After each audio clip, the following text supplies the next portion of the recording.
Okay, so we're doing it old school. I'm going like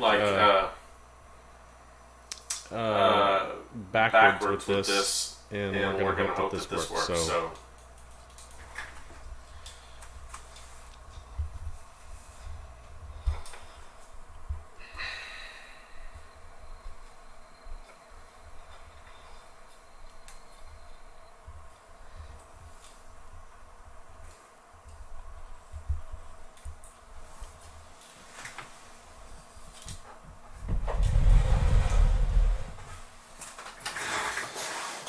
Okay, so I don't know if you guys can hear me or how many people are on here. I have no idea, but we're about to find out.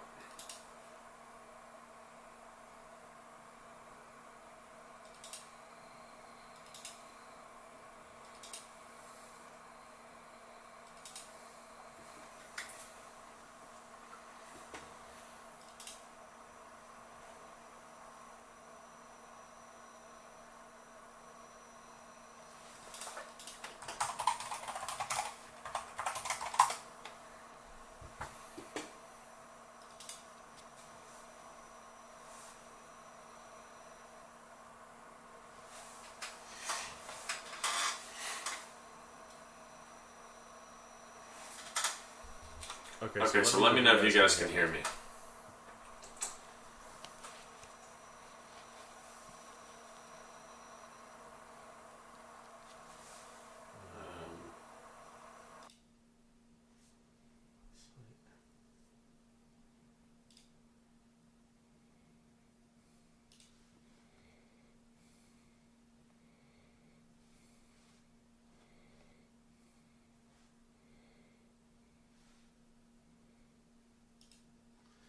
Okay, tell me if there's still an echo. We're gonna try it now. I think I'm using something else, and it has all these other different things involved in it, and so I'm kind of like doing it on the fly. I think right now the website should be showing live video.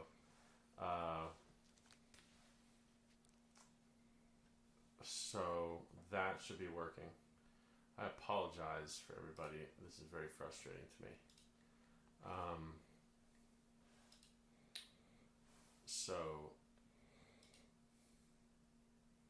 we're just gonna roll with it though.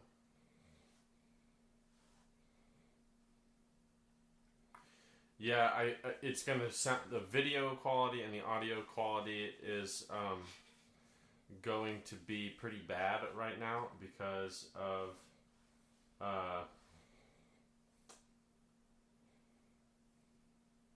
I think this is what I'm gonna do. This is not gonna be the actual live. I'm just gonna stay on here long enough for people to understand what's going on, and I'm gonna explain the situation, and then I'm gonna try to reschedule it again for tomorrow because the quality of this is not gonna be good. You're not gonna be able to see me or hear me that well. I'm already watching it on my website, and the audio and video quality is really, really bad. I also can't do any of the different scenes, so when I was planning on being able to transition to other scenes and basically other videos, video screens for you guys to be able to see. I was planning on being able to transition to that and make it to where I could. I don't want to be that right in front of Curtis. Make it to where I could pull some on-screen graphics up and edit it in front of you so you guys could see what's going on. And I can't do any of that on here. I just basically have a video broadcast, and the way I'm looking at it right now, it looks like it's horrendous quality. So we will just do this. I'll stay on. Let's see how many people.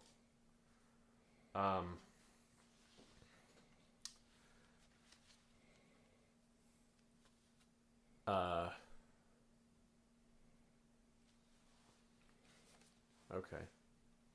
Yeah, I don't really know what's going on. I can't get the. Let me see if I can do some stuff real quick. If you guys hang with me.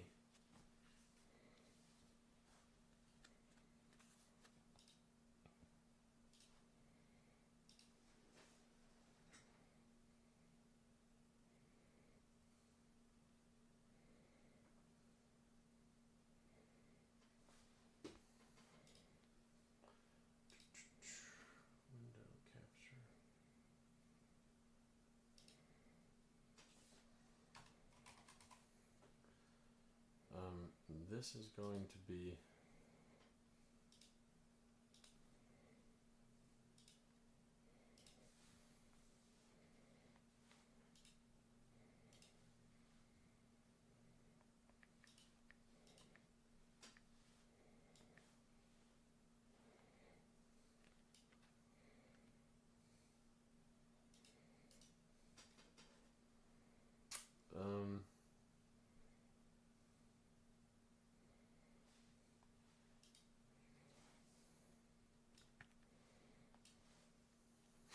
Gosh dang.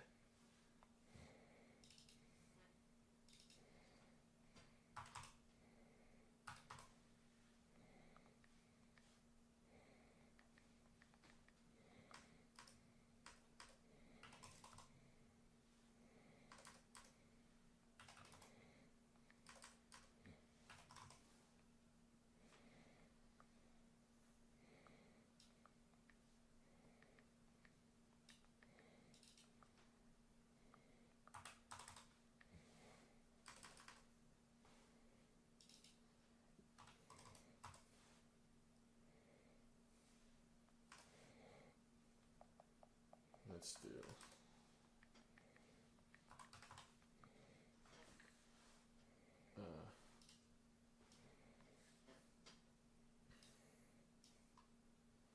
Sorry, this is all I got. I'm doing some stuff on the fly here, guys.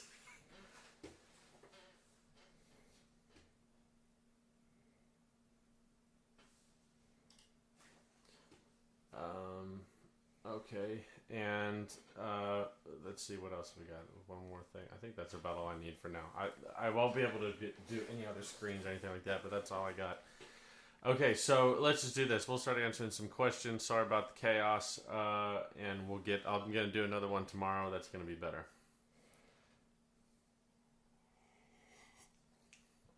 Mike, what's up?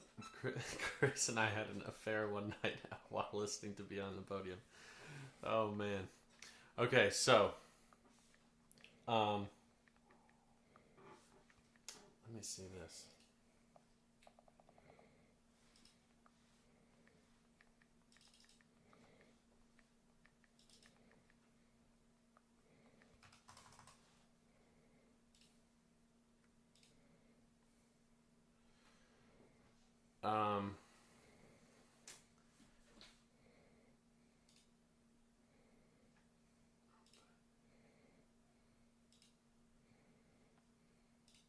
Okay, so Curtis, why don't you introduce yourself now?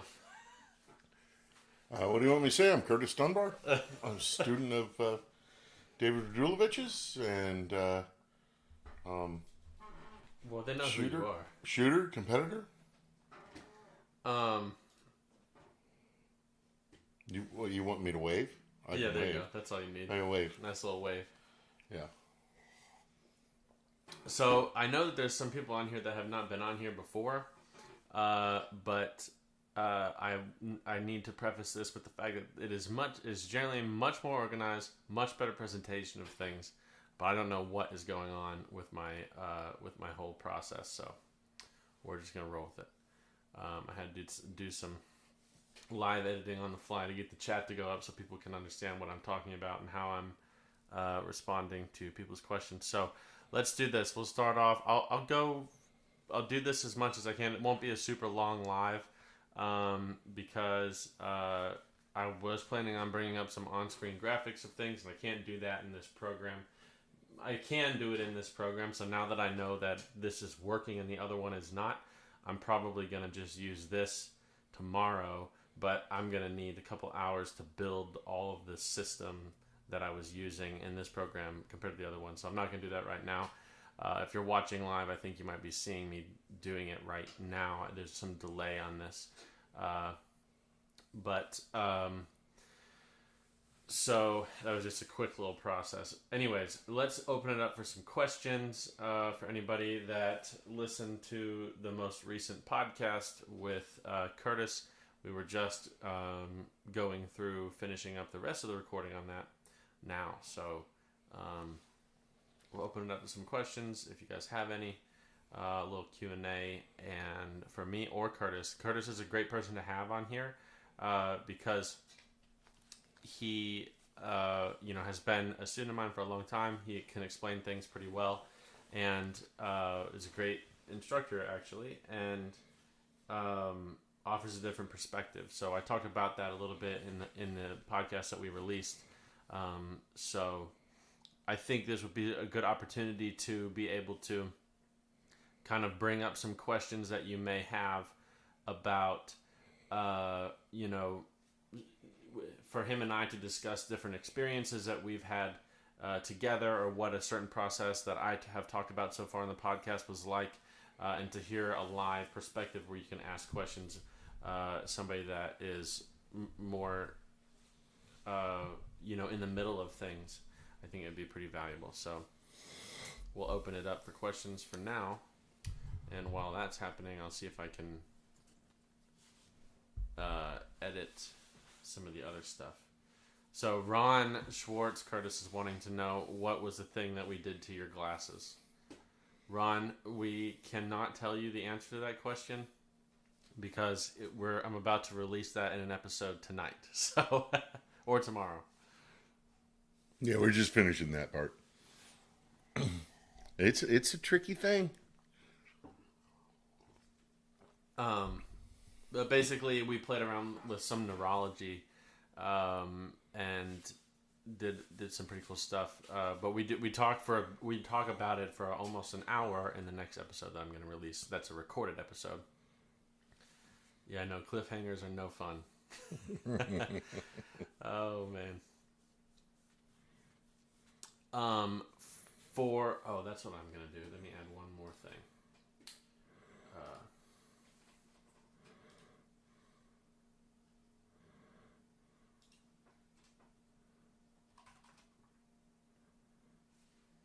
Wow, let me not do it that big.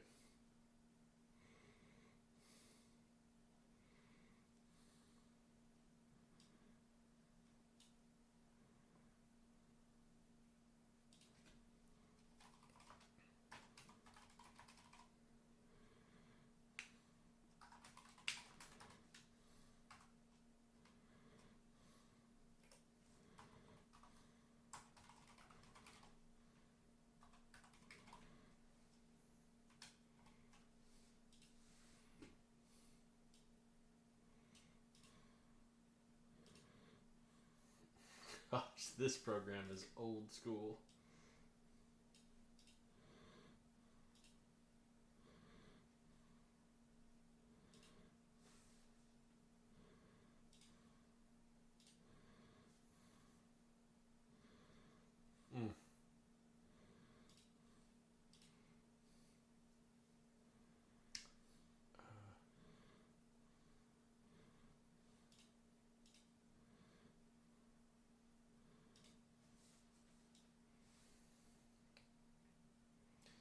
Well, it's a good thing I can do things on the fly here.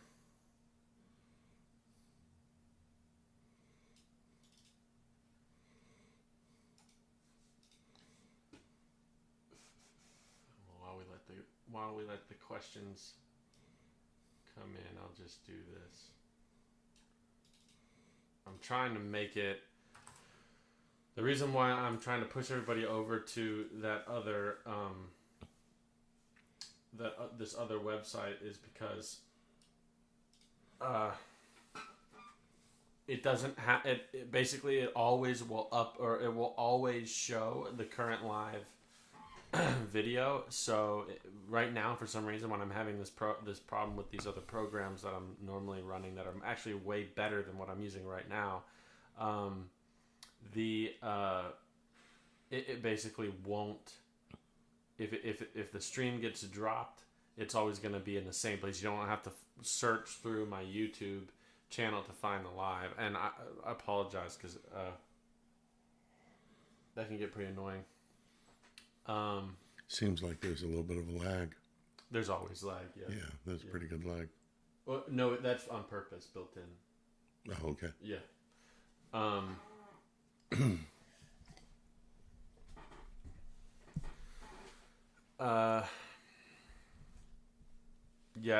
Ron, you're saying I tried to get to live and it says page not found. I think the reason why is because a lot of people are going to dradulovich.com .live or .com/live, and there is no .com in it. It's just dradulovich.live. So replace .com with live, and you'll find it. Duke says, you guys are missing some great feed test targets here at Hunters Point. That's a cool place. Have you ever been there, Curtis? Mm-mm. No? No, I haven't. It is a really cool place. What is that, the East Coast? The East Coast Championship or something? I don't know what it is. That's a good question. Curtis, if I do this for you...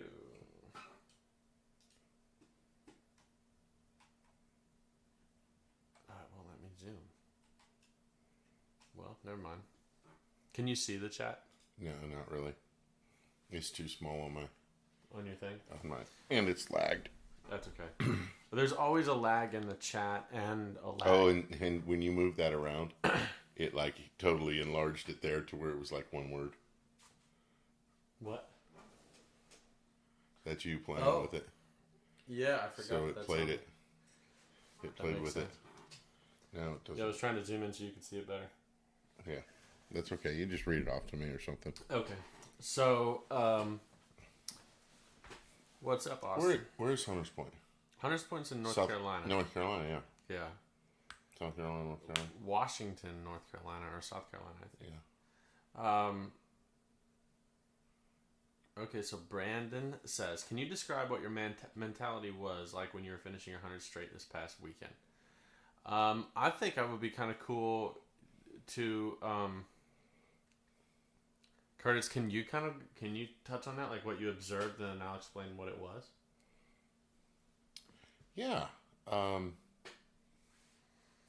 To tell you the truth, what I observed with, I don't know that everybody else. We had a scorer, so I don't know that everybody else on the squad knew that you were at 100 straight.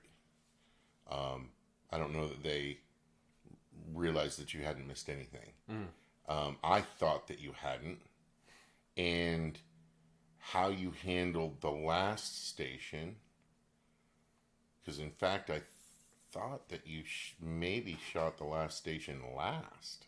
I did, yeah. Even how you looked and how you handled as an observer the last station was not really any different than you handled the first station, the second station, yeah, the 5th, the 8th, the 12th. So you can talk a little bit about, because I rode with you in the cart, and that might be a little bit of an interesting experience. Like, did you notice any difference in how I was like? You walked between stands. Oh, some of the stands were fairly close, so you walked between stands, but put your gun on the cart several times. But you had done that some the day before. You were pretty even keeled. It was pretty much all about the game.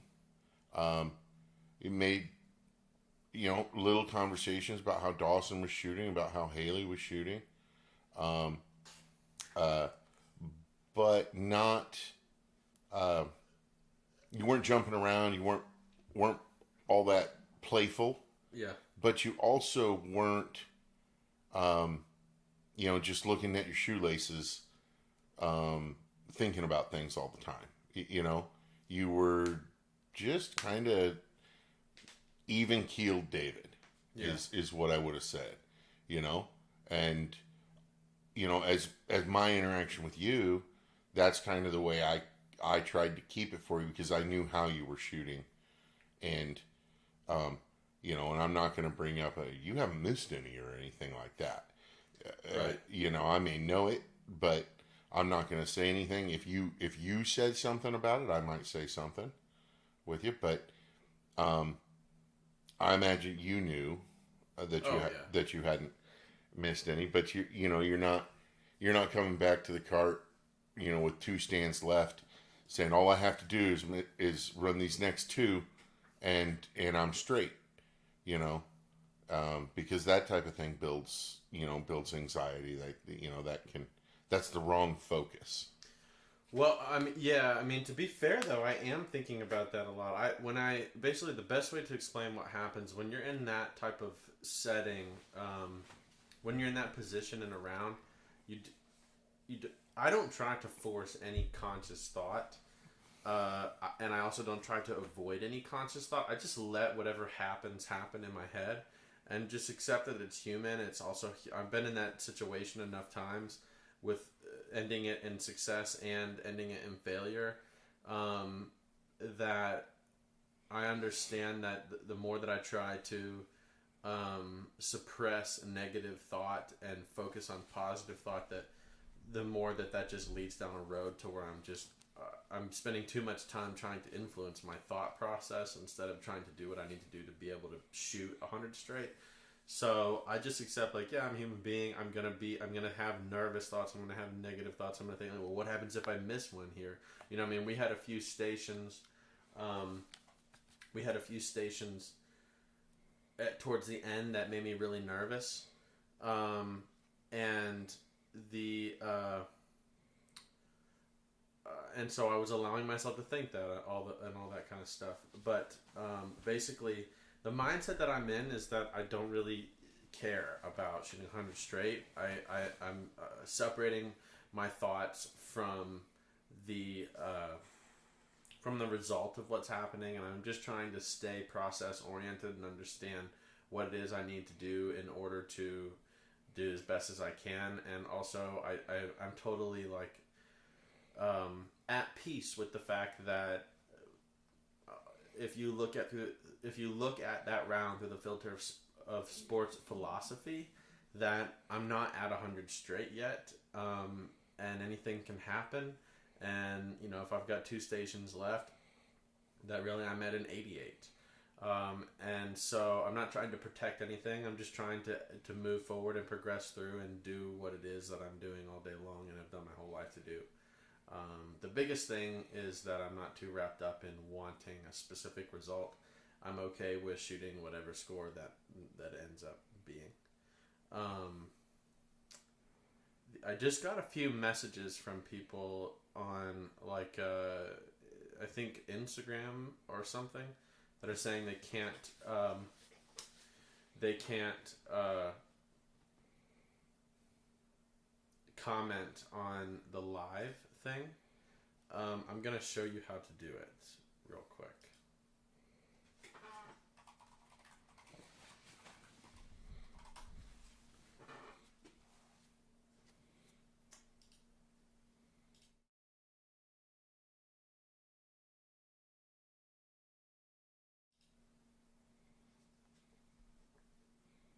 Okay, so if you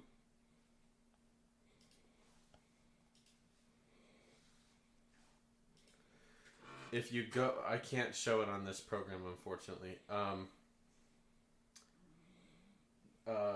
because it's not letting me switch screens.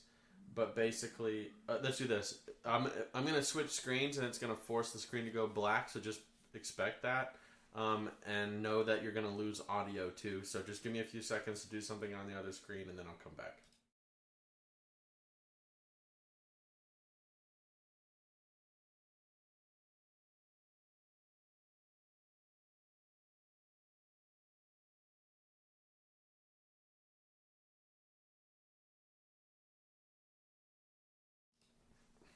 Okay, now we're back. So I don't have the ability to I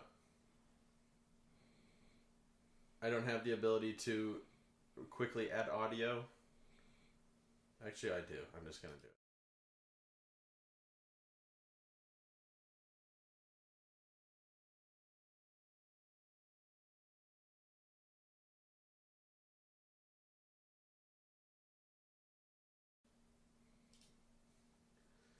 Okay. You guys should be able to hear me now. If you're on this screen, you can't figure out how to comment. All you have to do is let me add. I need to make sure I capture the cursor.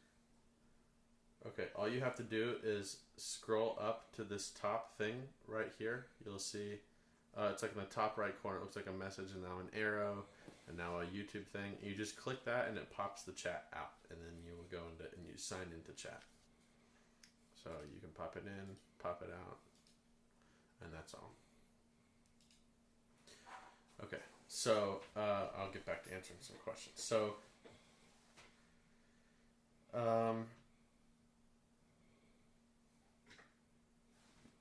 so Mike Morelli wants to know, for me to discuss how stock pitch affects things.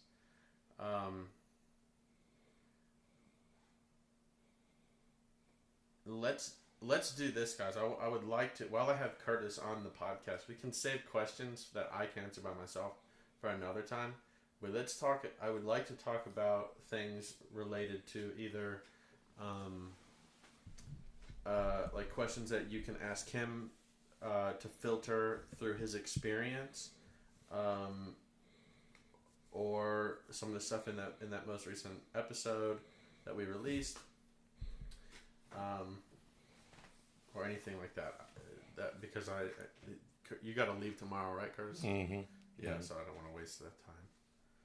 But Mike, I can, while I'm waiting for questions, I'll just tell you real quick. Basically, the pitch on the gun is going to influence the gun angle to body angle. So, if your pitch is like this, it's going to push the gun up to get back onto your shoulder. And so it's going to influence a lot of what you're going to see here with the gun, the angle of this, which if it's, it's going to influence the angle of your head. It's going to influence the recoil, the perceived recoil. It's going to influence the fluidity of the movement and the mount. There's a bunch of things. I'll go into it in more detail at another time, though. Well, remember, before I went to Florida, I was having trouble with my backup gun. Yeah.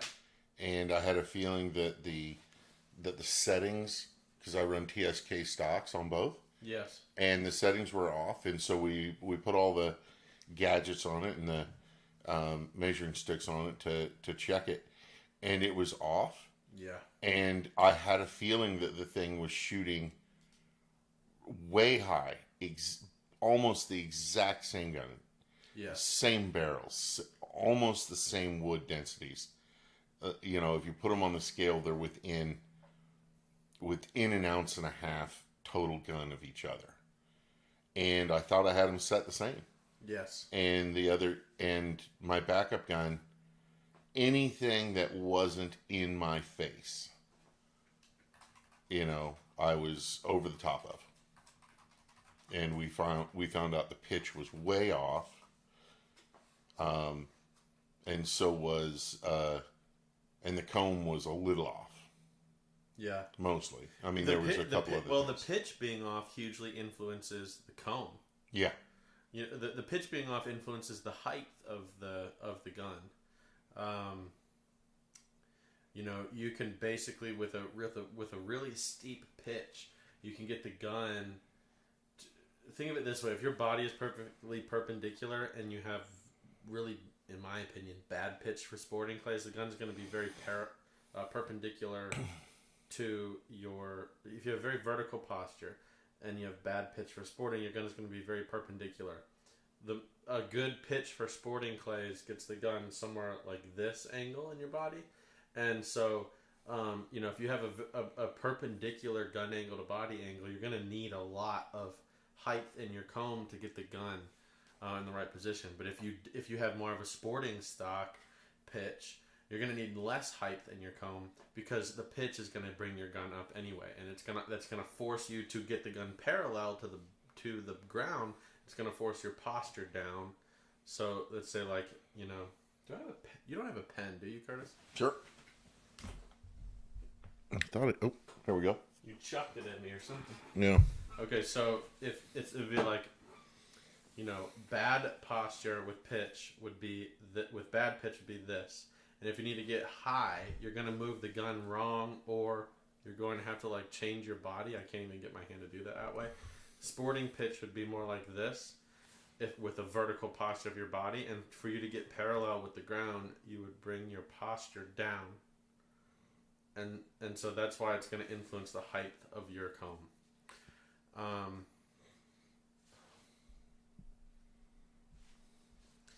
Let's see what other questions we And that, a lot of that depends on, are you Grazie. are you lean chested, are you thick chested, because that also that affects the pitch of the pocket. Yeah. That's why gun fitting is so important.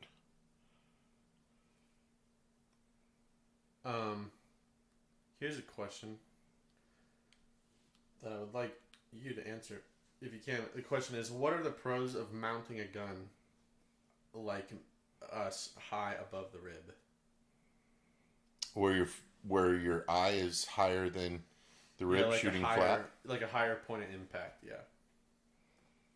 Yeah, I mean, I shoot a flat rib to the target and a flat eye to the target at I'm about 1.5 inches. You came down a little bit, so you're about 2.5 inches now, probably, or so. My gun is like here. Yeah, mine's about here. Yeah. Or about here, but the rib, I think it offers a better proprioceptive connection to the target and less barrel awareness. It does help with seeing down both sides of the barrel, seeing through. It very much helps seeing through the barrel as you're shooting, say, rising things or things coming from from under your feet.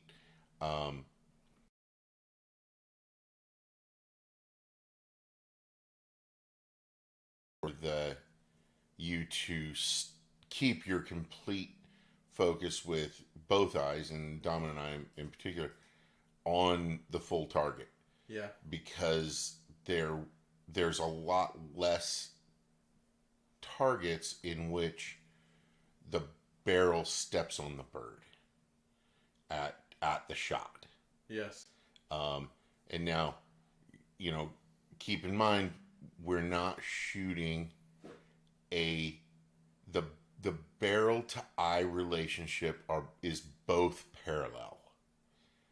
We're not shooting like a skeet shooter might shoot or a trap shooter might shoot, which is floating the bird where our eye looks at it, but the barrel is actually ramping up slightly, and the impact only crosses the eye, like the line of the eye at one spot at one distance. Yeah. Ours, at the bird, in theory, I'm 1.5 inches. If I'm looking at the very bottom edge of a bird, my very center of the pattern would be 1.5 inches below that eye line. It doesn't matter because, the bird, the pattern is there. I don't adjust the pattern or the barrel to be above my eye, below my eye. You know what I mean? Right. It's that's always relevant to my eye. Yeah, like a very easy way to explain like the benefit to it is there's a benefit and a drawback. The benefit is that it's hugely increased visual connectedness with the target, with less visual distraction consciously of the gun. Mm-hmm. So it opens up your vision to where you're really seeing the bird. The downside is if you're somebody that's not comfortable doing that and you want to see the gun, then the problem is that it's going to force you to shoot high over everything. Yeah, and you're going to want to put the tip of the gun onto... Yeah. Because your eye is so far above the barrel, and if you're somebody who is just, cannot give up looking at the gun to place the gun, then you're going to place the gun 2-dimensionally in a place that looks right, but 3-dimensionally is wrong. And so you could take that as saying like, okay, well, then I don't want to fit my gun that way. I would take the approach of that I would want you to learn to be more comfortable with looking at the target and not consciously directing and driving the gun. That would be the best way to do it for a higher probability of being able to move more proprioceptively. Okay, so there was a question here. It said, oh yeah, Austin said, I'm getting a vest made. Can I put your logo on the back of it? Of course you can. I should probably... Actually, I'm pretty sure that Bear Pelt has all my logos. So if you're going to get a Bear Pelt anything made and you want any of my logos, nobody needs permission from me to use them. Just tell them that you want to put one of my logos, whether it be the podcast logo or my signature logo. You're more welcome to put any of those. Okay. Let's see. I see Tommy is here. Hey, Tommy. Does anyone know I can reach out? Also, I'm not really sure what you mean by that with the Greenwood stock. I would just imagine to reach out with the gym. Let's see what else we got. Hank says, any advice I gave David to respond to any foreign communication literally at all? Hank, I have not got a text or phone call from you at all. I'm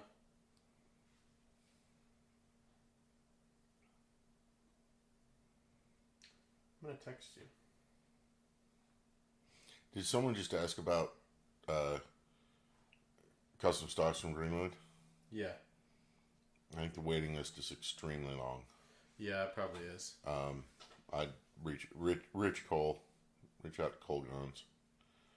You might have a little better luck turnaround time. Even Rich is super busy. Everyone's busy. I would really look at going to Andrew McFarlane in Texas.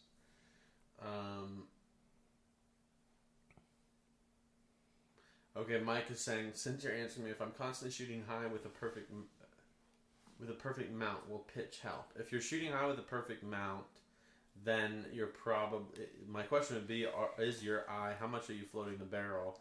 And are you placing the gun consciously or non-consciously?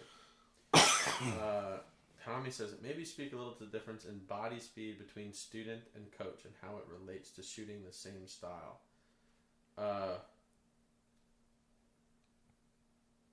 Tommy, can you in body speed? Can you clarify what you mean by that? And then here's a question for you, Kurz. It says, during a typical lesson with David, what would you say the ratio between talking about things versus doing things is? For normal people or David and I? That's actually the perfect answer because every single person is different. Yeah, but, actually, I feel that it depends on... It very much depends on the person.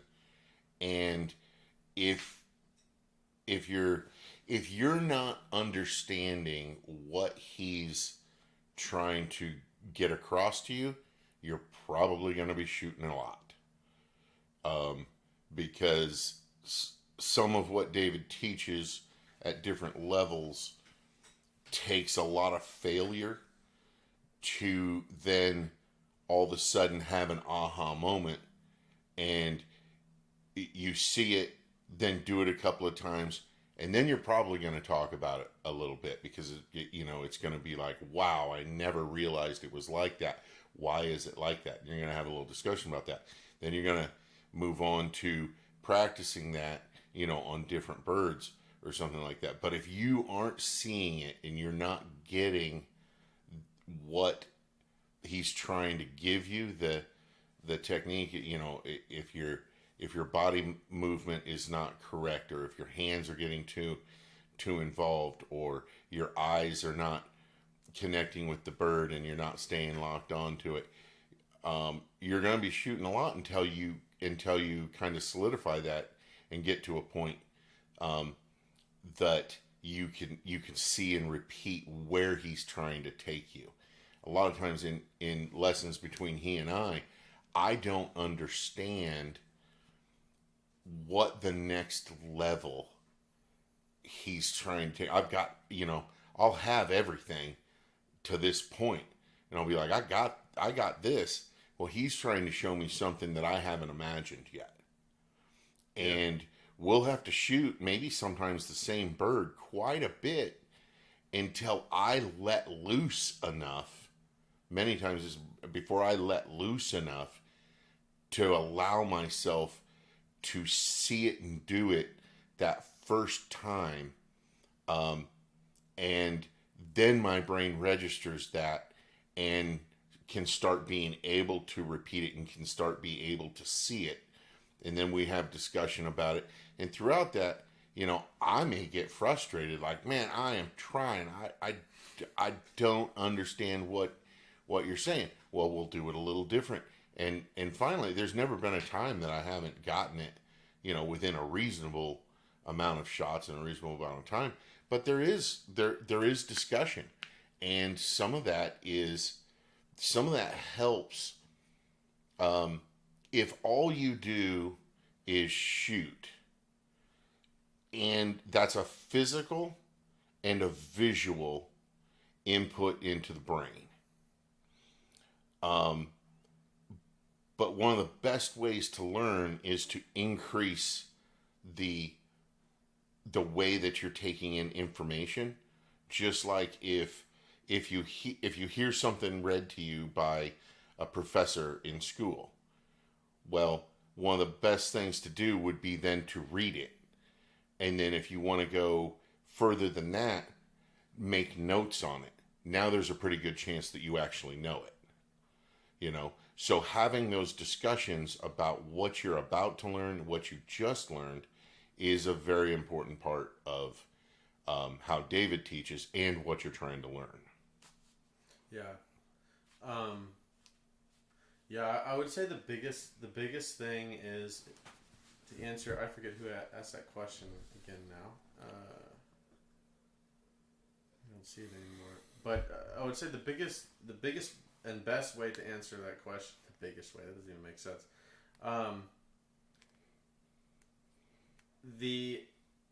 It really depends on what you're trying to learn, what your personality is, and how I assess that you best learn.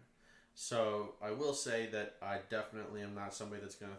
I'm not a gun club's favorite coach. Because I don't throw a massive amount of targets. I'm like the opposite of Dan Carlisle. But I can pretty much say I average in about a 4-hour lesson, you're going to shoot a flat target of maybe around 200 shells probably. It's just going to be back and forth between talking and explaining and understanding concept and then shooting some more. But it's all about experimentation. Here's the best way I can explain how I teach. If I look at a lesson as time that you are paying me to not just introduce to you what I want you to learn, but also get you to accomplish learning it, then I'm wasting your time and money, because it will take you more time than the lesson that you've paid for to incorporate what I'm trying to teach you into being able something that you can do. So what I like to do is I'm not going, unless a specific lesson, every lesson is different, but every once in a while you get to a lesson that is something where like I need to drill something out with you and be there to take a shot, me tell you what was good and bad, take a shot, tell you what was good and bad, and then you end up shooting a lot of targets. And a most recent lesson I had, not the most recent, but one of the most recent lessons I had with Curtis, I had him do 2 drills back to back. I probably said 3 words and he shot 100 targets. And so that's... There's 100 of the same targets. Yeah, 50 pair of the same thing. And so...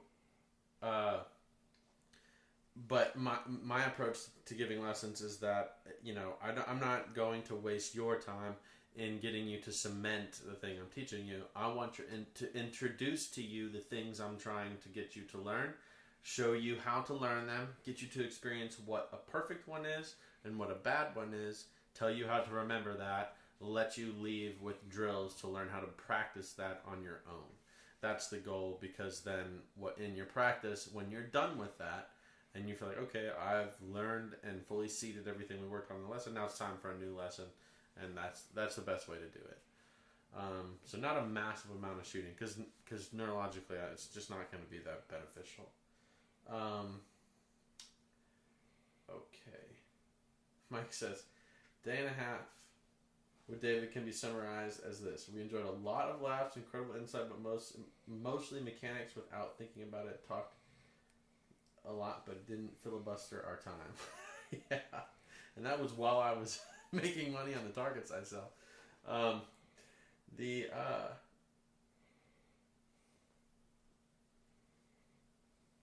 Yeah, Nate, that's a good, yeah, like this is a perfect example. It's kind of a cool, interesting topic to talk about. Everybody on here is going to be different because of what you specifically need. Okay, so Tommy's question was approach to the target when coach and student might be total opposite. Basically saying our hold points, body speeds, etc. the same. So let me go back to your first question. Maybe speak a little to the difference in body speed between student and coach and how it relates to shooting the same style. Yeah, that is a good question. And the way I look at that is essentially that we're talking about all the definitions of the variables of shooting. So like the main key points at the forefront of the foundation of what you need to do to be able to set up a shot. So like hold point, focal point, break point, start time, draw length, posture, hand speed, rotational speed, all those types of things. Like the most important things, but also at the same time the most basic things. And how are those things going to change per person? The best way to explain that essentially is that's one of the reasons why I never have any. I mean, Curtis, have I ever given you a general rule for anything? Have I ever said like, on this bird, hold points are always going to be this much % back in the line, or like have I ever said anything like that? If you have questions about the hold point, start at 50%. Right. If you go to 25 more, go to half of that. If things aren't working, yeah. I mean, there's a couple of things, but what you're saying is what I was going to say, which is that I will not give you a general rule for this needs to be this. What I will give you is a formula to find it. Yes. And what Curtis is talking about is a way to find the perfect hold point. But at the end of doing that 50% thing, you end up finding your perfect hold point, which is going to be different than mine because it incorporates your reaction time, how good your eyes are, your processing speed, your balance, because that gives you torque, your foot position, all of these things. So, the way that I like to teach mechanics, I don't really care that you're a carbon copy of me. I care that you're the most efficient version of you. And that's going to be different for every person. Yeah, I've worked with David a lot, and I can't do many things that David can do because he's practiced them so much more than I have. He created some of them, But I think one of the things that you have to do if you're bothering to be with a coach, and he shows you how to move on a particular target, he shouldn't be showing you something that you're never going to be able to do without 10,000 of those targets under your belt. He should be showing you something that you should be able to mimic and repeat, and you have to be able to free yourself up to let yourself go and do something that's not comfortable for you outside of your normal box. Don't try and go to a lesson taking with you that you know how to shoot. Take with you the idea that there's something you don't know, and that's the reason I'm coming. And it could be anything in what he says, does, has you try it. It can be anything in there that is your little niblet of... I like niblets. You're making me hungry. Yeah. It's your little niblet of what makes a difference in how you move forward. But you have to be open to that. If you... for lack of a better word, if you're stubborn and attached to how you've already learned, then don't go to a coach or an instructor, because you're not ready for that. You're not open to. I mean, if you go to a coach like David, and you're spending the kind of money and using his time, you need to be prepared to realize that what you are doing and the problems that you are having could all be related to you're completely wrong. Curtis, one time I had somebody book a full day lesson, and they tipped me 100% of the lesson. Okay, so you know how much a full day lesson is. Times 2 for one day. And when I met them in the parking lot, they said, I was like, okay, what, because it was the first time I ever had a lesson with them. And long story short, I'll summarize by saying that they're like, I went to so-and-so, and I went to so-and-so, and they all told me that I could be really, really good, but there's some things that I have to change. And I disagree with that, and I would just like you to watch me shoot, and then let me know what you think. And so I said, so you're going to pay me over $2,000 to tell you that you don't have anything to change? And he was like, well, that's not what I mean. I was like, I can tell you that in a phone call. I said, I'll give you your money back and we can get somebody else in the lesson. Yeah, if you just need somebody to say that you're great, call your little sister. Yeah. Right? I mean, she'll always say that you're great. Yeah. Call your mom. But. Oh, gosh, dang it. What? Austin, I said I was hungry, and then they're starting to comment my favorite meals. Bunch of jerks. Oh my gosh. He says Pittsburgh blue seared steak with sweet potato and green garlic, Parmesan green beans, and pecan pie cheesecake. Oh, you guys are terrible. Yeah, that makes me hungry. Oh man, I'm hungry now. A warm breeze makes me hungry though. Yeah, warm breeze. Ron says, thank you for the ratio answer. You mentioned a 4-hour lesson. Is 2 hours going to be enough for a good assessment and assignment? So, Rob, I would say, if you haven't listened to enough of these podcasts and enough of my things to understand how annoyingly analytical that I am, then I will just tell you that I'm annoyingly analytical. So I keep track of all of the data and information that I have in every possible way. And I know that over all of the lessons that I have given, and it ranges every year, I calculate it every year, my average session, like singular time booked, my average time is 4.67 hours. So, and that doesn't mean that's how much time that a normal person books, because honestly, a lot of people do like a 3-hour lesson and then a 2-hour lesson the next day and then 2-hour lesson the next day, or like a 4 and a 4 on back-to-back days. I would say, like the best way to do it, I know finances is a concern, and so is time and ammo and things like that. But in all honesty, if the data would show, I think a 4-hour lesson is the best thing. For example, I'm going to Houston coming up in a week and a half. I will just read you.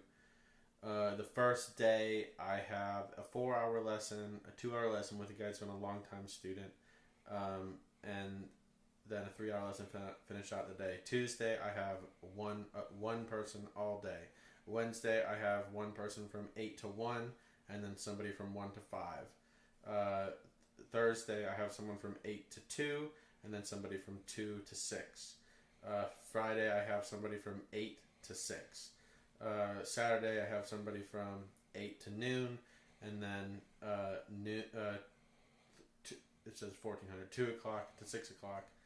and then that's the end of my week. So there's a big sessions of times booked, and I think if it's your first lesson, I would say 6 hours is awesome, but you can get away with 4. And then the more you come, depending on where you're at, kind of the less time that you need. But I really think the best amount of time would be a 4-hour session. I think 4 hours is pretty awesome. When I started doing the platinum program with you, I was like 2.5 to 4 days. Yeah. And then I'd go 4 months. Yeah. 3 or 4 months, and then I'd do 2.5 to 4 days again. Yeah. And that was one-on-one. And, you know, it depends on how much you buy in, how much you're willing, how far you want to go. You know, there's a lot of things that I think that affect that. And, you know, and then how broken are you? Right. Like, I don't mean broken as far as broke. I mean, like how broken is your game? How many bad habits do you have? How many flaws in your mechanics are there in the beginning to start to rebuild so that you can go further? Yeah. You know, because you're coming for a reason, and most likely that reason is that something's not aligned right. And how misaligned is it?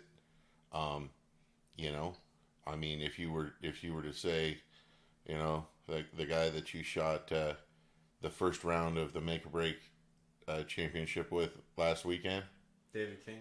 No, the first round, Gary Stambaugh. Yeah, and you know, the lead reduction and shot string elongation that he was using. Yeah. If that's where you are, right, and your posture's messed up, and your foot position's messed up, you know, you've got a lot of work to do before we really start talking about playing the game. Yeah. You know, a lot of work. You know, you're talking about a lot of work on. Let's work on breaking a target in doing it right. Yeah. You know, Austin says, "Go big, book a whole day. David will buy you dinner and bourbon." And he says, "Just kidding." But honestly, I do. One of the hardest people to freaking buy dinner for is Curtis, because he sneaks off. And like, I swear to God, Curtis, I know your tricks now. But somehow when we go to restaurants, sometimes like I pay attention to if you say you have to go to the bathroom, or if you're gonna go outside real quick. And then I watch you the whole time, and I swear to God, you visit the restaurant before we get there. You're like, "Oh, reservation at 7," and you get there at like 5:30, and you leave your card there at 5:30, and then you go back to the hotel, and then you drive with me to the restaurant, and because I watch you like a hawk now, because I want to, like, I'll do the same thing, and it's just like, God dang, but no, it's true. I don't know what the hell you do. Oh, I think man, you have like feelers out at all these you restaurants. know who it makes terribly mad, and is Eric. Yes. Eric Roden. Yes, Eric does. Roden. I'll sneak off and get the dinner. And Eric will just, this one was mine. This one was mine. I was like, I love to go to dinner with the students after lessons and stuff. And absolutely I buy it, because that, you know, that's just the way that. Yeah, you just made, you know, however much, you know, $1,000, $1,600. It's not fair to expect them to pay. That's ridiculous. Yeah. And if you have the time, that's a great downtime without the gun. I love it. I think it's great. If you can spend it with David, it's you know, it's a good wind down. Mm-hmm. You know, it's a lot lighthearted. It's lighthearted. You'll still have some questions. You know, things will come to David as having dinner about, you know, maybe what, you know, where you need to be going from here and stuff like that. You know, I mean, David's time's valuable, but if he's got to eat too, and he loves to. So. Yeah. Okay, I saw a question here somewhere that was really good. Okay, and Curtis, I want you to be 100% honest on this, because it says, as someone who has been a platinum student across the country from David, how much did you learn through calls versus in-person lessons? I'm gonna. Is that over there where we're at? No. Oh, okay. Yeah, I have 3 different screens and they're all in a different place. Yeah, okay. And I would say if I don't want to give if you answer it in a way that I'll just see how you answer it, and then I might have a follow-up question. You know, I was doing the Platinum program very religiously, and I lived out in Seattle, and David was living in Arkansas at the time, and you know, so I would fly to, you know, I met him in Florida a couple of times. We met in Ohio one time, several times in Arkansas, you know, like 3 days, you know, anywhere from 2.5 to about 3.5 days, and anywhere from about 3 to 4 months. And in between those sessions, I would do mostly a call every, like a 2-hour phone call every week to say every week and a half. A video call. A video call, yeah.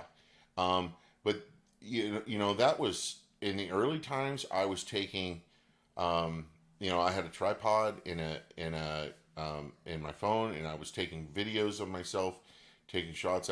I'd have other people take videos of me taking shots.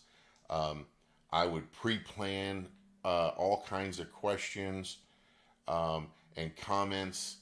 I would pre-send scorecards. I would send feedback on the scorecards somewhat. You would literally have pages of notes for every call. Yeah. I would prepare an awful lot for these calls so that the calls were as productive as they could be, and they moved, and there were topics to move forward. It was there was information I wanted to get out of the calls. So, you know, time for time, when we were together, most of the time was spent working on mechanics and shooting, and you know, making actual shots. And most of the time when we were not necessarily together, but we were on video calls, was about problem solving in the game. We talked a lot about the philosophy of the game. We talked a lot about building pre-shot routines. We talked about, you know, building a pre-shot routine. I would go out and use it for a weekend on 2 shoots. I'd come back the next week, we'd go over the scorecard. How did I feel about it? Did I get confused? Was it too much? We'd make modifications to the pre-shot routine. I would say if you're mixing in-person lessons with video calls, you know, you're doing the best thing, and there's not one that's gonna be more valuable than the other. If you know the right questions, and you've learned how to identify troubles in your game and stumbling blocks, and you're honest with yourself, and you take a notebook out, or just a little like a little note, a little journal or something out with you for a round, or even take notes in your phone, or audio notes in your phone as you're out practicing, as you're out shooting around, and you're doing things like the analysis sheet, and you're coming to a 2-hour meeting with David with an outline. Maybe you send it to him. I used to send it to him anywhere from 1 minute to 2 days beforehand, and the best results were when I sent it to him, you know, a day ahead of time, so he could at least read through it. And you're gonna get as much out of every minute, because when you then are in person, you're not going to do as much talking. You're going to be working. Yeah. And that's, you know, that's the best combination, really. I'm trying to see if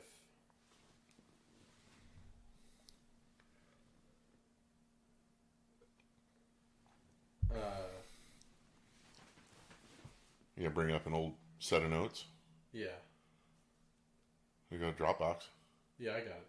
I'm just gonna show it on the phone so people won't see everything, but like it would be like Can't quite see it. It'll adjust. Like this type of thing, I know you can't read it, but like for every call, or like there'd be times where, and it's just usually it's just shorthand talking points, so that we can expound on them and move fluidly. Maybe like this. Like this is prep for one call. So, it really the best way to answer the question is that now, do you have to be somebody that puts that much effort in there? And Curtis, you actually answered it in the way that I. Oh, that's a weird error.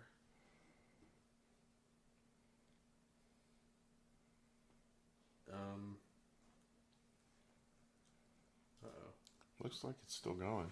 Is it still going? Okay. So, well, with delay, it's hard to tell, but yeah. Anyways, so you answered the question in the way. What I was going to say was explain the difference between an in-person lesson and a video call, because you can't really get the same out of each. But you answered it that way. But I think they go very well complementary to each other. Very much so. Like a perfect world is that symbiotic relationship with having between the two, where it's like I think the best way to teach somebody is to do it the way that you did. I would pick that way over somebody taking lessons every week. Yes, I wholeheartedly agree. We didn't know that. Yeah. It was a factor of, I couldn't fly across the United States. Yeah. Every week or every month for a one-day lesson. Yeah. But the bang for buck that I got in person as a bulk. Yeah, so much better. And then I went to take all of that and try and use it, misuse it, struggle with it, and then be able to talk about my experiences and practice with it, and then come back for more, and then do that again. Those were some of the best. That was the best part of the journey. It was really great. Yeah, that's the way I learned. I just never had video calls back then. I mean, if you could meet up with David somewhere for a 4-hour lesson, and then go back home, shoot some, maybe. And then schedule, a 2-hour call for 2 weeks later, and another 2-hour call for 2 weeks after that.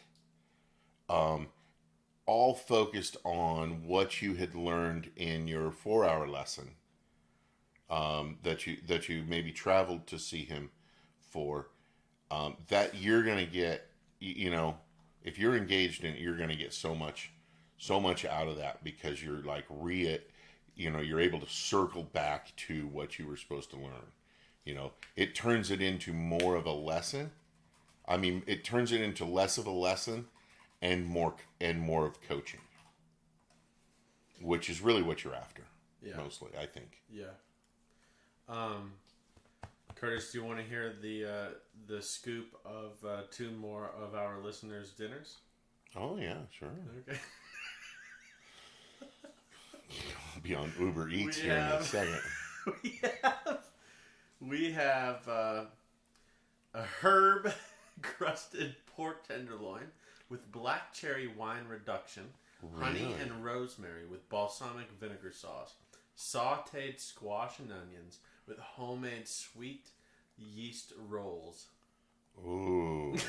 God dang. Somebody's actually a cook. Oh, also. Okay. So then the other one that we got is oven roasted quail with lemon, thyme, and rosemary concoction. Also did a few with the honey sriracha glaze. Ooh. Ooh. Try a mint jelly. And Tom Williams says, David, I think you lost your dog. Oh, this dog look. She's the coolest dog Yeah, ever. she knows Uncle Curtis is leaving tomorrow, and Yeah. she's getting her time in. Yeah. Let's see what there were some other questions.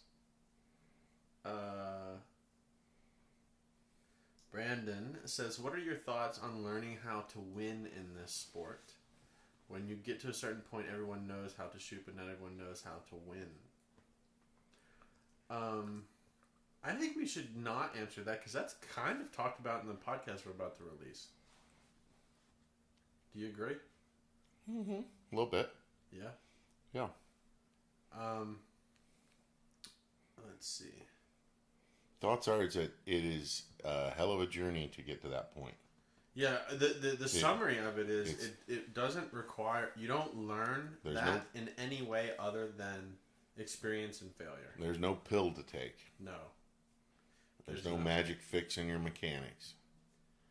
Yeah, there's not. You know, it's a whole big giant ball that you got to get right. Yeah. Yes. And then you got to hope David doesn't show up. That's what I hope.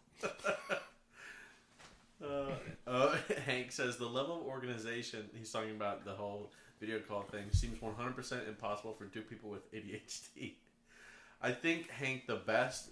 So, take into account that Curtis's stuff was also very early on in the beginning of me doing that. And I didn't really have much of experience in doing video calls. And so, the...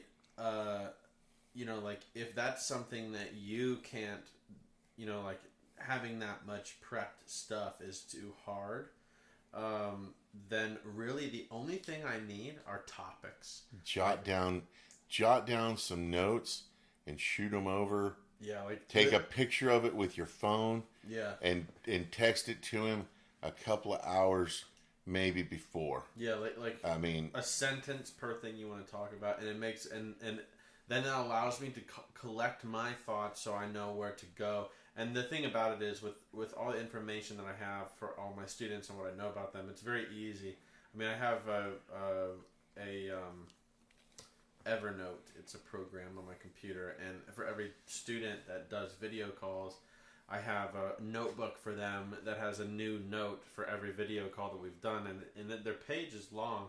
So if I forget something, which I generally don't, about that person, but if I do, I can always go back, and if I get those filter questions, it's very easy for me to on the spot do it. So Jason says, David, I have a question. What? Well, you better put your question out. Nate wants to know, Curtis, he says he noticed that you wear glasses. How much does your vision affect your shooting? Lots. Yeah. Last summer, took a little while to get to the bottom of this, but to be honest, I was not watching my diet very much, which I am doing this year better. I had started last summer watching my diet, and when I say watching my diet, I mean watching out like things like, am I drinking sweet tea and sugars and some stuff like that, because I found that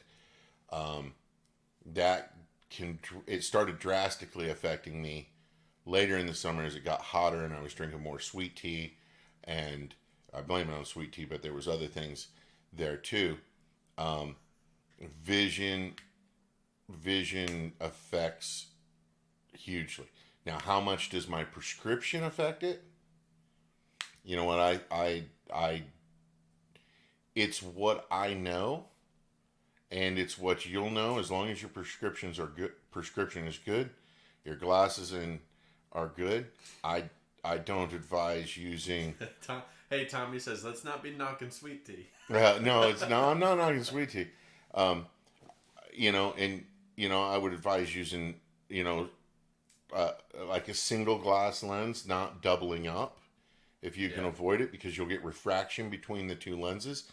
If you just love trying things in spending lots of money and then realizing that you see shiny things, then try the double lenses. But I was having trouble with sweet tea, or not sweet tea, but blood sugar levels affecting my eyesight drastically. Like there were, David could attest to this. Like, couldn't figure out what was wrong, and and I would get swings in my score from Saturday to Sunday. Yeah. And or vice versa. And it was all what I was doing to my eyes. I mean, you got hydration's a big thing. If you're taking care of your eyes and you've got the proper prescription and you don't have any kind of it just kicked me out on my iPad. It'll start back up. And you don't have any kind of actual anomaly, a beginning of glaucoma or some crazy something like that, right? I don't think you will overcome it. Get good prescription, get them checked regularly. I have a pile of prescription shooting glasses at home because when I get a new prescription, I usually say every 2 years or something like that, I get a new pair of shooting glasses. One of the best ones is Shooting Glasses Specialist, Performance Eyewear, SGS with Frank Roberts. He's great. Knows what he's doing. Matt Palmer says there's nothing that a Big Jake's BBQ fried pie won't fix. Oh, gee whiz. I tell you, man, look at the size of me. I fucking love food. Sugar, no sugar, I love it all. But you got to watch it. It'll, I mean, they'll hugely influence your vision. JJ can attest to this. Especially as you start getting a little older and stuff, that can mess your vision up on a day. Yeah. Oh gosh, I love a good kolache. Okay. I love me some sweet tea, man. I tell you what.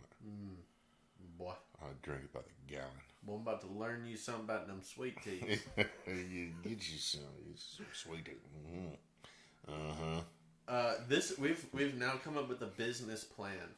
Austin and Trevor are going to have a food truck at Nationals. And they're going to sell food out of it, and they're going to call it the Journey of Flavor. Woo, I like that.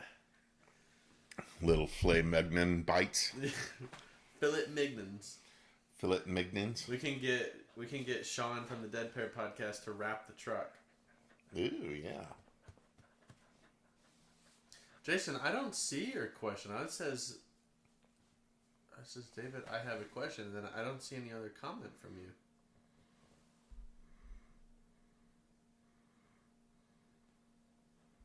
Did I miss it somewhere?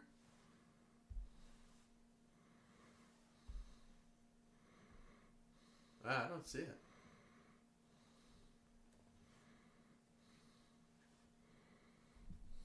Did you text it to me or something? Austin wants to know if we've had Milo's sweet tea. Man, last summer I was living on Milo's. Under Tom Williams. Milo's is highly advised. Know that. Jason, I might be going crazy. I did not see your question here.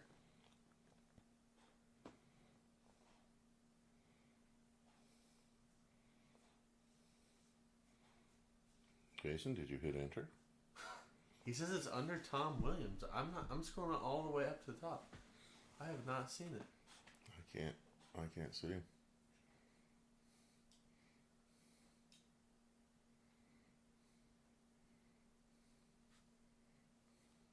Hey, Brad, what's up? Brad's tuning in from Australia. That's not a knife. This is a knife. That's not a knife.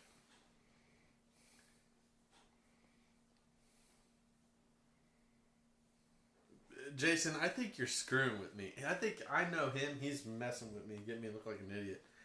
You got if you wrote a question, then instead of continuously telling me where it is when I can't find it, why don't you just retype it? It would be much easier on both of us. He's gonna go back and be just look, it's under Tom Williams. Oh man. I feel like I missed a few questions. Austin says, if you book multiple hours with David on a phone call instead of taking you out to dinner, he sends you Domino's pizza and PBR. We should do... Curtis, how cool would it be if we did a big group Zoom call where we all got pizza? Oh, that'd be good. That'd be cool. We should do that. That'd be good. That's how we did my buddy's wedding during COVID. Yeah. It was cool. Yeah, they are messing with me because Trevor's saying Jason had a good question. Answer it. Bunch of buttholes. Oh. Okay.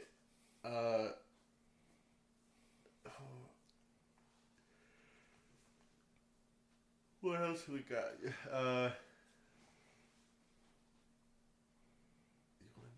Trevor, listen, I'm down to go up against you in any mega break, any day, any time, son.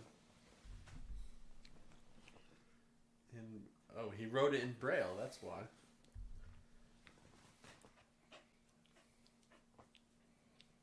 Oh, here's a good question. Chris wants to know. Chris is the guy that met you. He was right before your lesson in Florida. Okay. Yeah. Yeah. So he wants to know, did the change to the pre-shot routine cause you to become more conscious in the box than you otherwise would have wanted to? My pre-shot routine is, there's a lot of parts to the pre-shot routine. As I step into the box, I have two parts before, or three parts before I call pull. If it's in between birds, there's an analysis of the last shot. But if it's the first one, a lot of that is conscious up until I've settled everything in my brain and in my body, and my decisions are solidified, and I close the gun and go into my setup. Up to that point, that's all conscious. That's all conscious. I want to say programming of the subconscious is what I'm looking to do there. Now, if I go into my setup conscious, that for me that's bad mojo there. That can turn into me still being in conscious, more conscious thought as I'm calling pull, which then will affect my go time. It'll affect my ability to grab the target with my eyes. It'll affect how I move, and it'll affect the fluidity of the shot. So, there's, pre-shot routine is, there's a consciousness to it that says, take deep breaths, bring down any anxiety or tension that I have prior to the shot. That all that aspect of it's conscious. It takes, the pre-shot routine's all about getting the gremlins to shut the fuck up and let me shoot.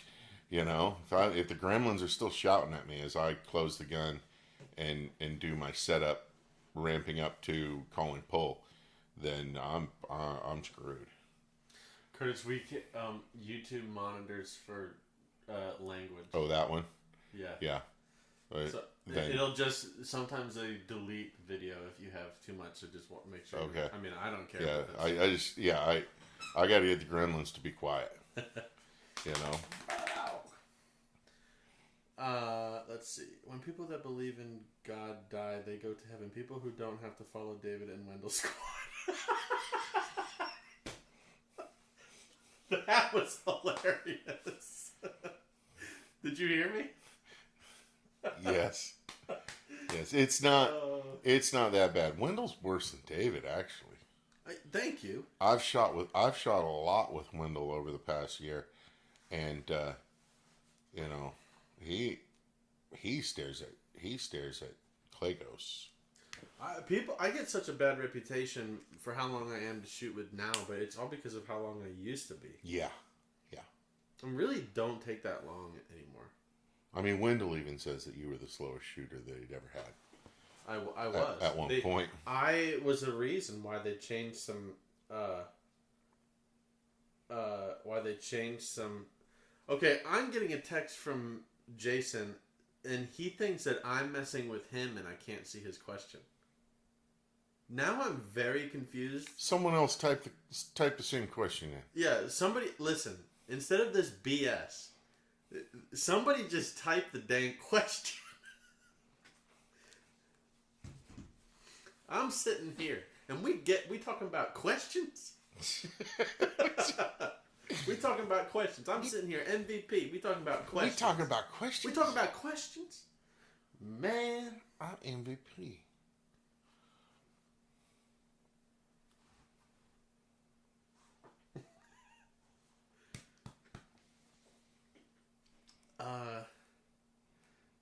About to catch these hands, son. I tell you, on days David's gremlins are shouting, it can be a long wait for you to shoot. Yeah. But the weird thing about me when I'm taking a long time and around is that it's like an inconsistent length. No, it is. It'll be like certain pairs are longer, certain pairs are really short. Mm-hmm. Yeah. It's like nails on chalkboard if you're the next guy, though.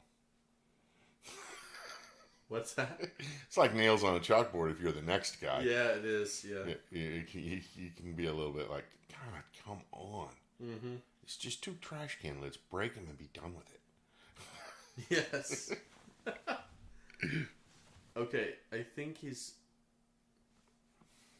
I heard that you... Oh, I know what he's saying. Jason wants me to basically, Curtis, I've heard...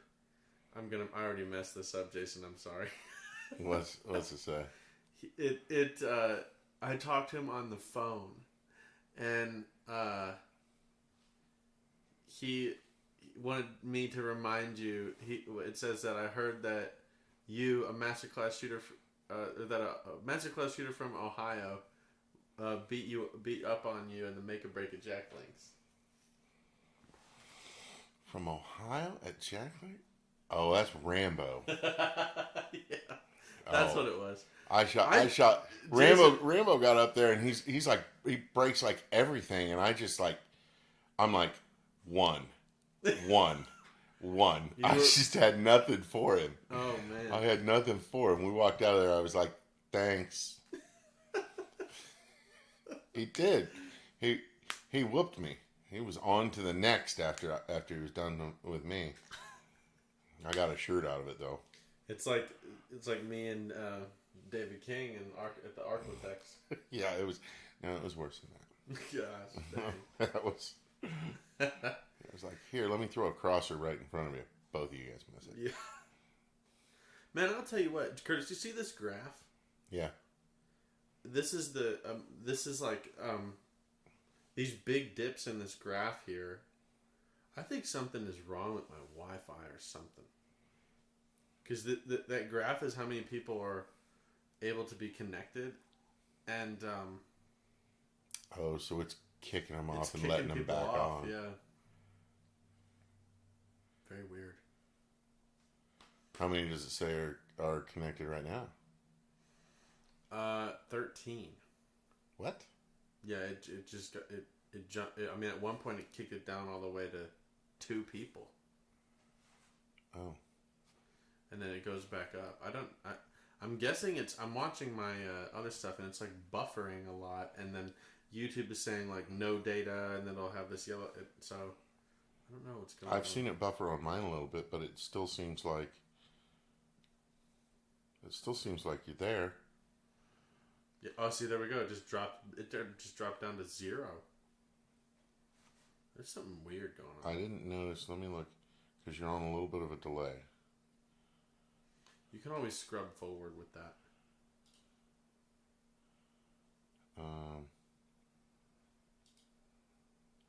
I'm watching for it to turn to 0.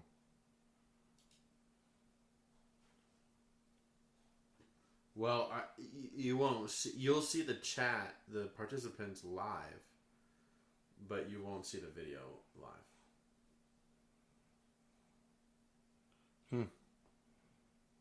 Oh, very interesting. Well, I was expecting to see, like, the buffering symbol come up in the middle of it or something. Interesting. Yeah. So what do we got in the chat? Anything more? No, it's cut. It's like not. There's not. It's not. There, it's coming in. Chris, now they're coming back. Yeah, people are saying it was. Man, I don't understand. I know it's not my Wi-Fi. If I watch this. This is a good test for it.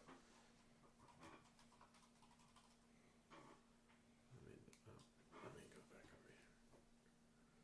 Run a speed test. I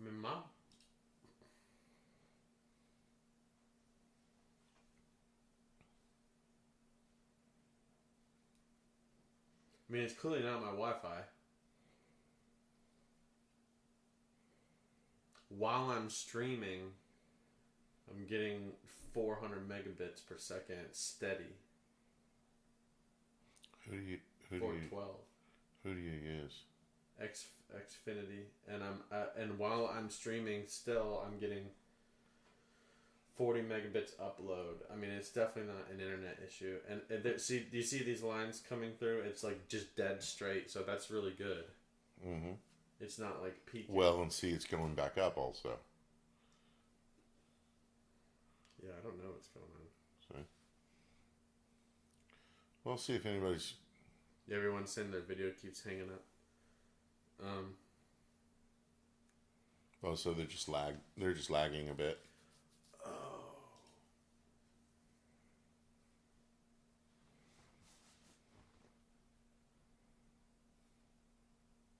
Nope, that didn't do anything. Yeah, it's not. I think we might have to call it on this because it's getting really bad for some reason. I don't understand what's going on. Yeah, it was super strong for a long while there.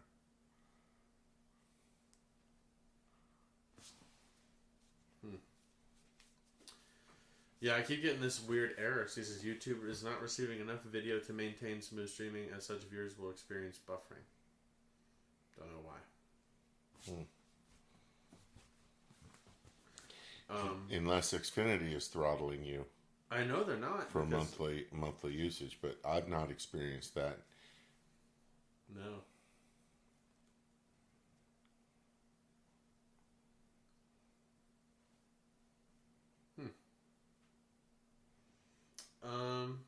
Let's see, what time is it? 9 o'clock.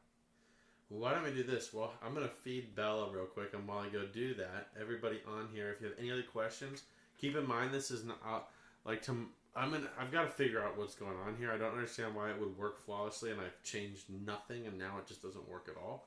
So, while I go feed my dog for 5 minutes or so, however long, it's not going to take 5 minutes, it's going to take like a minute. While I go do that, you guys type in any other questions you'd like us to answer, and then when we come back, we'll answer those questions, and then we'll call it for tonight, and then I'll update everybody on when I can do one that's error-free. So we'll do that. I'll be right back. All right, Bella Bean, we're going to get some food. You want me to hold up a please stand by sign? Yeah. And if you can, play a little tune. Yeah, there we go.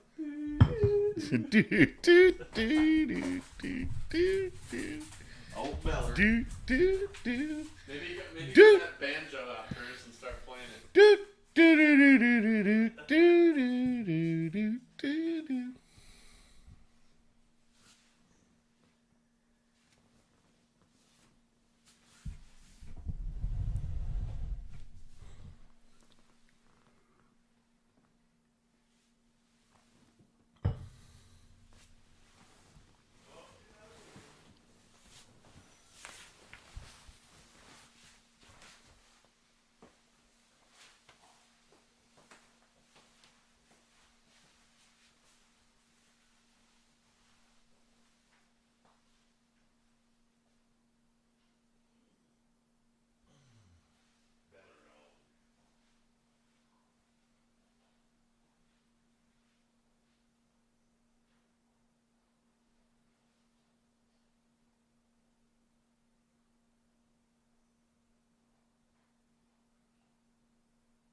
Best entertainment of the stream.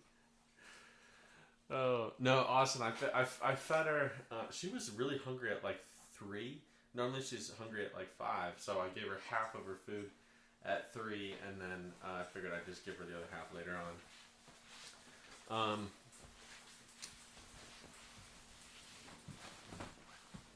Man, I cannot play the banjo that good. That's for sure.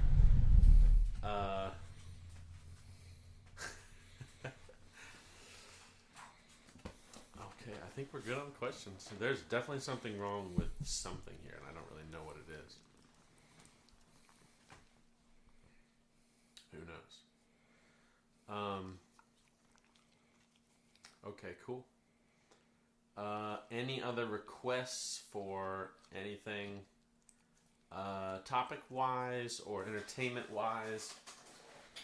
We'll finish it out with that. Otherwise, if we don't get anything, we'll call it quits for tonight, and I'll figure out a way to fix this. Austin says, David, can you get me a Game Boy hat? I need to get more of those Game Boy hats, the Malin hats. They're awesome, but I only have one. I don't even know where. I think it's the only one made because literally my head is so big, no other hat fits. So they had to make me a special hat. Oh man. I didn't do this intentionally, Curtis, but look how my mic looks like it's part of my guitar. Yeah, I know. It looks. It's right symmetrical in the middle. I didn't do that on purpose.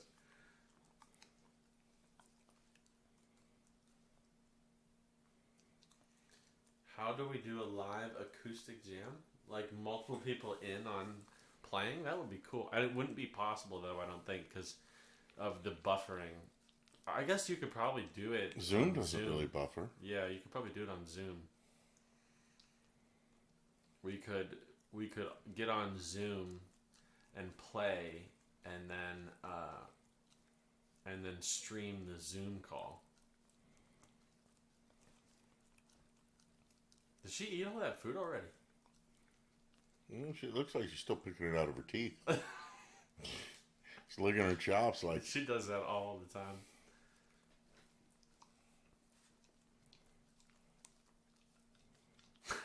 Okay, Bella. Oh my gosh. Alright, cool. Well, we got no questions, I don't think, so we'll call it there, and that way I can save you guys from hearing my dog smack her teeth. Bella. Hey. You quit that. It's okay. You're going to be in big trouble. You're going to be in big trouble. It's okay. Get all the crumbs out. Yeah, get all the crumbs. Get all the crumbs off the mustache. Okay, cool. Awesome. Well, thanks, guys. Sorry for the chaos. I'll try and fix whatever's going on, but we will... It sounds like macaroni in a pot. Oh, my gosh. Okay, cool. We'll talk to you guys later, and adios. Curtis, any last words? Enjoyed. Everybody shoot 'em up. Yeah, shoot 'em up. Cool. Thank you, guys. Adios.